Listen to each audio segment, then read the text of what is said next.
Magkano mo ito binibenta? Murang-mura lang po. Kaya-kaya nyo. 300 million. Napakalaking halaga. Boss, makasagot na po. Baka pwede natin kausapin si Tanggol na mabawasan yung presyo niyan. Papayag po, mababait naman yung mga yan eh. Uy, Peng.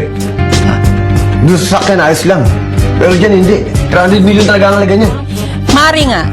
Baka nga masigit pa rin ang halaga nito. Pero wala akong ganong klaseng halaga sa ngayon. Kung gusto nyo, alokin ko kayo. Sososyo ko kayo sa lahat ng negosyo ko. Ano pong ibig sabihin? Lahat ng nakikita nyong sasakyan. Lugar at ari-arian ko magiging kahati ko kayo. Kapalit ng diamanting ito. Tanggol, magandang idea yun ah. Teka po, ang ibig niyo po bang sabihin, magkakanegosyo kami tapos magiging business partner din po kami? Magiging negosyante na tayo, Tanggol! Maganda yan! Buo ka na, Tanggol!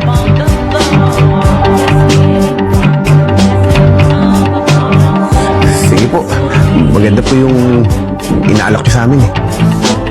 Bueno, bukas ang bukas ipapaayos ko ang kontrata ng negosyong ito para maging magkakasosyo na tayo. Pero maaari bang maiwan mo na sa akin ng diamante?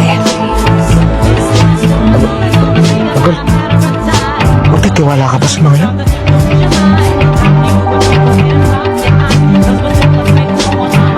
Ayos lang, Peng. Nandiyan naman si Raul sa si Peng. Hindi naman tayo lulukuhin ng mga yan eh. Saka isa pa, baka mahuli sa atin yan ni Don Facundo. Malitikan pa tayo. Sige po. Iiwan na po muna namin sa inyo yan. Babalikan na lang po ulit namin. Pero, isa lang po sasabihin sa inyo.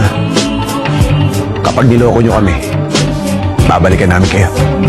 Hindi mo na ako kailangan takutin, Tanggol. May isang salita ako. Hindi ko kayo lolokohin. Palalaguin ko ang pera nyo. Ihanap ko lang ng buyer to.